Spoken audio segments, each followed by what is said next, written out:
बालकांड भूप below की लिए उर लाई, बैठे हर्षी रजायसु पाई। देखी रामु सब सभा जुडानी, लोचन लाभ अवधी अनुमानी। राजांनी त्यांना पाहताच हृदयीशी धरले. त्यानंतर ते आज्ञा होताच आनंदाने आसनांवर बसले. श्रीरामचंद्रांचे दर्शन करणे म्हणजे नेत्रांच्या लाभाची परिसीमा आहे असे मानून सर्व सभा त्रिविध तापांपासून मुक्त झाली. पुनी वसिष्ठु मुनी कौसिकु आय, सुभग आसीनन्नी मुनी बैठाय। सुतन्न समेत पूजी पद लागे, निरखी रामू दोऊ गुर अनुरागे। नंतर मुनी वसिष्ठ व विश्वामित्र आले. राजांनी त्यांना सुंदर आसनांवर विराजमान केले आणि पुत्रांसमवेत त्यांची पूजा करून त्यांच्या चरणी मस्तक ठेवले. दोन्ही गुरु श्रीरामांना पाहून प्रेम मुग्ध झाले. कहही वसिष्ठु धर्म इतिहासा, सुनही महिसु सहित रनिवासा। मुनी मन अगम गाधी सुतकरणी, मुदित वसिष्ठ विपुल विधी बरणी। वसिष्ठ मुनी धर्माचा इतिहास सांगत होते आणि राणी वशासह राजा तो ऐकत होते. मुनींच्या मनालाही जे अगम्य आहे ते विश्वामित्रांचे कर्तृत्व वसिष्ठांनी आनंदित होऊन अनेक प्रकारे सांगितले. बोले वामदेव सबसाची, कीरती कलित लोक तिहू माची। सुनी आनंदू भयऊ सब काहू, राम लखन उर अधिक उछाहू। वामदेव म्हणाले, हे सर्व सत्य आहे. विश्वामित्रांची उज्ज्वल कीर्ती त्रैलोक्यात पसरलेली आहे. हे ऐकून सर्वजणांना आनंद वाटला. श्रीराम व लक्ष्मण यांच्या मनाला तर विशेष आनंद झाला. मंगल मोद उछाह नित जाही, दिवस एही भाती। उमगी अवध आनंद भरी अधिक अधिक अधिकाती। नित्यच मंगल व आनंद यांनी संपन्न उत्सव होत होते. अशा प्रकारे दिवस आनंदात जात होते. अयोध्या आनंदाने परिपूर्ण होऊन ओसंडत होती. आनंद दिवसेंदिवस अधिकच वाढत होता. सुदिन सोधी कल कंकन छोरे, मंगल मोद विनोद न थोरे। नीत नव सुखु सुर देखी सिहाही, अवध जन्म जाच ही विधी पाही। शुभ मुहूर्तावर लग्नाची कंकणे सोडली. मांगल्य, आनंद व विनोद खूप चालला होता. अशा प्रकारे नित्य नवीन सुख पाहून देवांनाही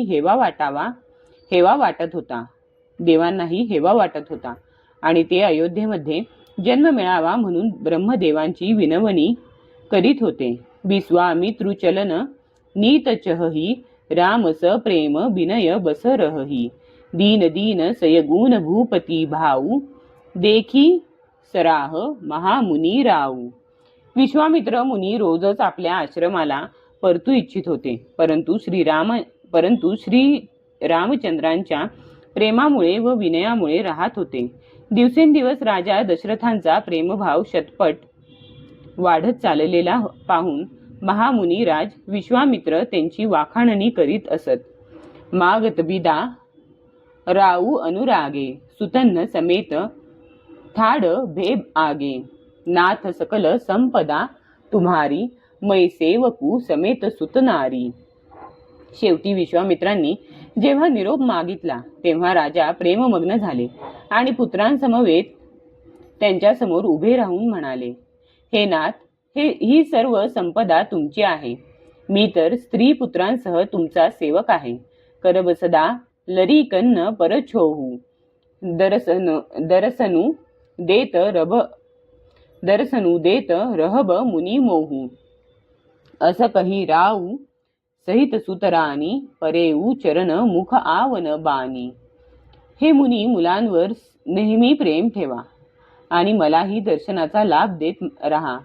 असे म्हणून पुत्र व राण्या यांच्यासह राजा दशरथांनी विश्वामित्रांच्या चरणी लोटांगण घातले. भाव विभळ झाल्यामुळे त्यांच्या तोंडून शब्द फुटेना.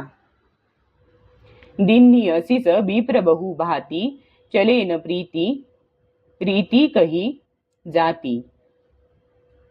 रामू प्रेम संग सब भाई, आयसू पायी फिरे पहुचाई। विश्वामित्र ऋषींनी अनेक आशीर्वाद दिले आणि ते निघाले. प्रीतीची रीत सांगता येत नाही. श्रीराम सर्व भावांना घेऊन प्रेमाने मुनींना पोहोचवून व त्यांची आज्ञा घेऊन परत आले. दो राम रूपू भूपती भगती ब्याहू, उछाहू अनंदू जातस राहत, मनही मन मुदित गाधी कुलचंदू. गाधी कुलातील चंद्रमा विश्वामित्र मोठ्या आनंदाने श्री रामचंद्रांचे रूप लावण्य, राजा दशरथांची भक्ती, चारी भावांचा विवाह आणि सर्वांचा आनंद उत्साह यांची मनातल्या मनात वाखाणणी करीत जात होते. बामदेव रघुकुल गुरज्ञानी, बहुरी गाधी सुत कथा बखाने. सुनीमुनी सुजसू मनही मन राऊ, बरनत आपण पुण्य प्रभाऊ. वामदेव आणि रघुकुलाचे गुरु ज्ञानी वसिष्ठ हे पुन्हा एकदा विश्वामित्रांची कथा वर्णन करून सांगू लागले. मुनींचे सुयश ऐकून त्यांची कृपा लाभल्यामुळे राजांना मनोमन आपल्या पुण्याईचा प्रभाव जाणवला. बहुरे लोग रजायसू भयऊ, सूतन्न समेत नृपती गृह गयऊ. जहतः राम ब्याहू सबू गावा, सुजसू पुनीत लोकतिहू छावा.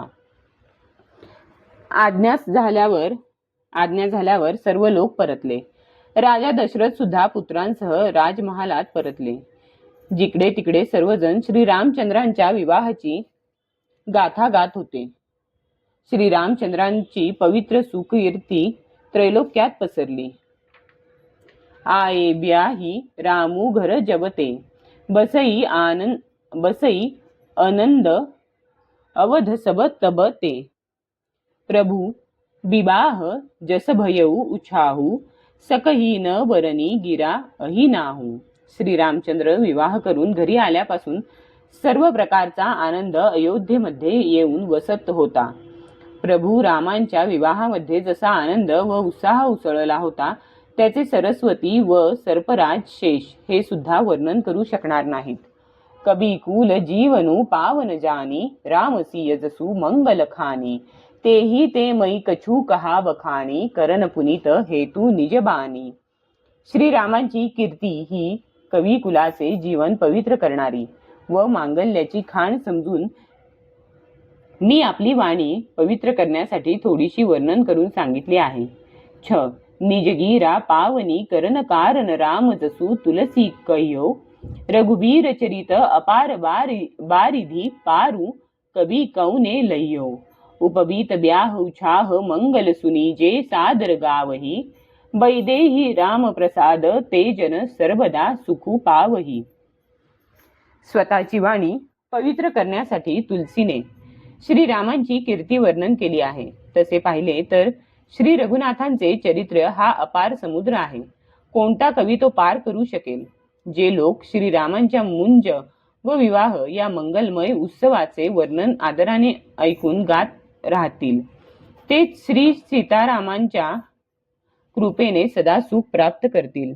सो सिय रघुबीर बिबाहू जे सप्रेम गावही, सुनही तिन्न कहू सदा उछाहू मंगलायतन राम जसू. श्री सीता व श्री रामचंद्र यांचा विवाह प्रसंग जे लोक प्रेमाने गातील ऐकतील त्यांच्याकरिता सदा उत्साह आनंदच आहे. कारण श्री रामचंद्रांची कीर्ती ही मांगल्याचे धाम आहे. मास पारायण 12वा विश्राम. इति श्री रामचरितमानसे सकल कलिकलुष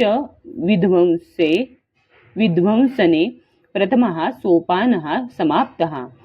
कलियुगातील संपूर्ण पापांचा विध्वंस करणाऱ्या श्री रामचरितमानसाचा हा प्रथम सोपान समाप्त झाला. बालकांड समाप्त.